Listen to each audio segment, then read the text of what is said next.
Manuel Dorrego was an Argentine statesman and soldier. He was governor of Buenos Aires in 1820, and then again from 1827 to 1828. Life and politics.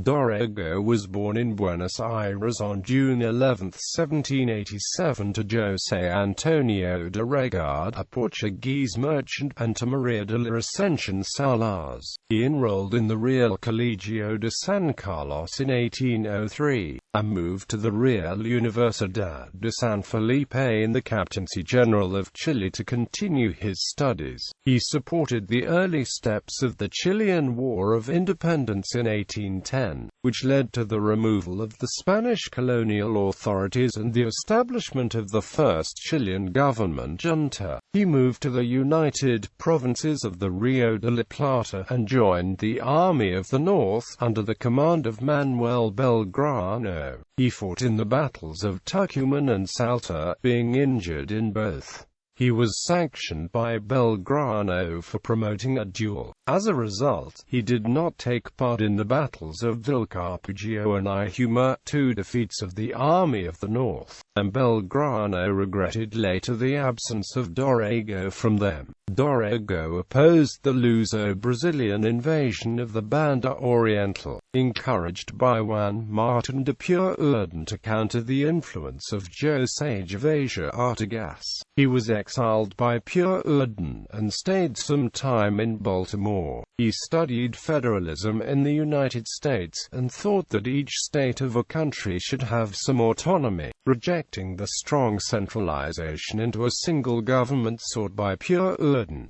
During this times he wrote the Cartas Apologeticas, criticizing the support of Pueyrredón to the Luso-Brazilian invasion. He returned to Buenos Aires in 1819, following the departure of Pueyrredón. He was appointed as interim governor, and fought against the armies of Alvear Carrera and Estanislao Lopez. Still, he was resisted in the city, and the stable appointment as governor was given to Martin Rodriguez instead. He was banished again, and moved to Upper Peru. He met Simon Bolivar in Quito, and supported his ideas of unifying all the continent into a giant federation. Dorrego returned to Buenos Aires a short time afterwards and worked in the legislature of Buenos Aires in the 1826 Constituent Assembly. He strongly supported a federal system of government and criticized the qualified suffrage. However, the 1826 Constitution promoted a strong centralized government and qualified suffrage. Dorrego opposed the government of the Unitarian Bernardino Rivadavia, who was appointed as the first president of Argentina, and voiced his criticism in the newspaper El Tribuno. Resisted by all the provinces, Rivadavia resigned as president, and Vice President Vicente López Y. Plains resigned as well. No longer having a national head of state, the legislature appointed Dorrego as governor of the Buenos Aires province.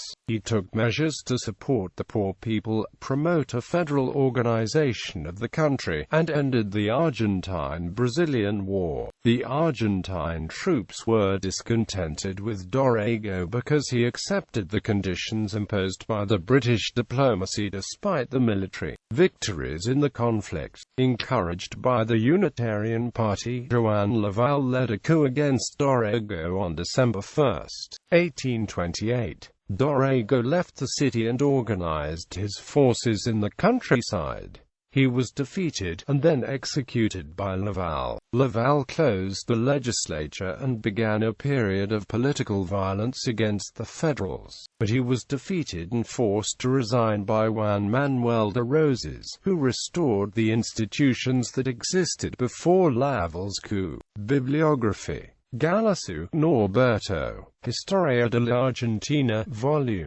I and Amp. 2.